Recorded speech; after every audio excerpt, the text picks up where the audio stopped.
Friends, मी doctor Neha डोंगरकर। आज मी तुम्हाला या व्हिडिओमध्ये सांगणार आहे की जी सोरियासिस आणि विटिलिगो किंवा कुठल्याही त्वचा रोगाचे पेशंट असतात त्यांनी त्यांचा स्ट्रेस कसा मॅनेज करायचा।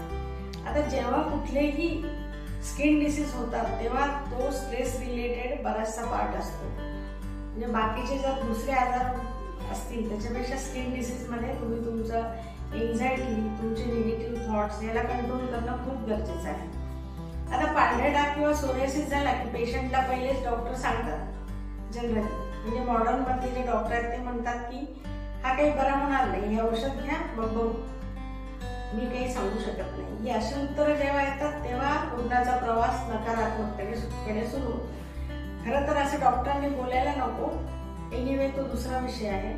तर तुम्हाला जेव्हा आयुर्वेदिक डॉक्टर म्हणजे मी जेव्हा सांगते की मला 25 वर्षाचा अनुभव आहे आणि मी पांढऱ्या डागाचे पेशंट दुरुस्त केले आहे, तर त्याच्यामध्ये काहीतरी कारण आहे ना। तो प्रवास आहे 25 वर्षाचा। 25 वर्ष ही काही छोटी गोष्ट नाही। त्याच्यामध्ये अनेक पेशंट आलेले गेलेले, त्या अनुभवातून औषधं डेव्हलप झालेली आहे। तुम्हाला जास्तीत जास्त लवकर दुरुस्त करण्यासाठी औषधांची वाटचाल चालूच आहे। जर असं आहे तर जर तुम्हाला कोणी दुरुस्त करणारा डॉक्टर मिळतो तर येस आय कॅन क्युअर असं तुम्ही स्वतः म्हटलं पाहिजे। जेव्हा तुम्ही असं म्हणाल तेव्हा तुमचा जो स्ट्रेस आहे किंवा एन्झायटी आहे ती दूर होईल। एन्झायटी हा खूप मोठा शब्द आहे। सतत त्या गोष्टीचा विचार करणे आणि त्याच्या संदर्भात नकारात्मकता तयार करणे ही झाली एन्झायटी। ही जर एन्झायटी कमी करायची असेल तर तुम्हाला रेग्युलर योगा करायला पाहिजे, प्राणायाम करायला पाहिजे। आता प्राणायाम हा खूप वास्ट सब्जेक्ट आहे। तुम्हाला प्राणायाम रेग्युलर करणं नाही जमत असेल तर तुम्हाला अशा ऍक्टिव्हिटीज करायला लागेल की जेव्हा तुम्ही निगेटिव्हिटीकडे वळता तेव्हा तुम्हाला पॉझिटिव्ह काय दिसतं। की पॉझिटिव्ह तुम्हाला हे दिसू शकतं की मला आतापर्यंत सगळे डॉक्टर भेटले ज्यांनी म्हटले की हा क्युअर होत नाही, पण हे डॉक्टर म्हणतात मी तुमच्यासाठी उभी आहे, तुम्हाला क्युअर करणार आहे। That is positivity. चला, मला एक डॉक्टर म्हणतो की मी क्युअर करणार, मी विश्वास ठेवतो, त्याच्यावर ट्रीटमेंट करतो आणि त्यांनी सांगितलेलं सगळं तंतोतंत पालन करतो। या पद्धतीने जर तुम्ही पॉझिटिव्ह राहिलात तर मग तुम्ही पथ्य व्यवस्थित पाळणार, त्यांनी सांगितलेले प्रोटोकॉल पाळणार, औषधं रेग्युलर घेणार आणि या पद्धतीने जेव्हा तुम्ही घेता त्या पद्धतीने तुम्ही हळूहळू तो आजार क्युअर करण्याकडे वळालेले असतात।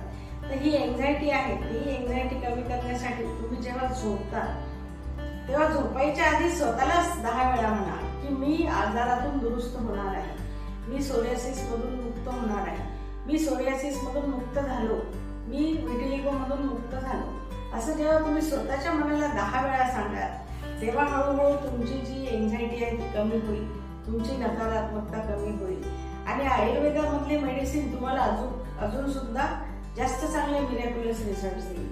तर हे जेव्हा करत असतो तेव्हा लोक काय म्हणतील ह्याच्याकडे अजिबात बघायचं नसतं। तुमची झोप, तुमची जी निगेटिव्हिटी असते ती काढली की उद्या तुम्हाला कोणी टोकलंय तरी तुम्ही स्वतःवर त्याचा जेव्हा इम्पॅक्ट नाही करून घेत की चला समोरच्या व्यक्तीला याचं नॉलेज काहीच नाहीये ना। जेव्हा नॉलेज नसताना तो त्याचे कमेंट करतो, त्या कमेंटला काही अर्थ नसतात, जस्ट अ कमेंट, त्याला ऍज अ कमेंट घ्या। आपण म्हणतो ना अरे काय ती चालली आहे रस्त्याने बाई, केवढी जाड आहे ती, दॅट इज कमेंट। त्याच्यात त्यांचा काही स्टँड आहे का तिला रोल करण्यामध्ये? ते त्या बाईचं वजन कमी करून देत आहे का? नाही, जस्ट कमेंट पास केलं की निघालो। तर ही ह्युमनची टेंडन्सी असते, तुम्ही त्याला तेवढंच महत्व द्या, म्हणजे 0 मग। तर कोणी बोललं त्याचा अर्थ त्यांनी आपलं पूर्ण विश्व आपल्या त्याच्यावर कोलवडून झालं, तर हे आपला विकनेस आहे, तो तुम्ही कधीच होऊ देऊ नका।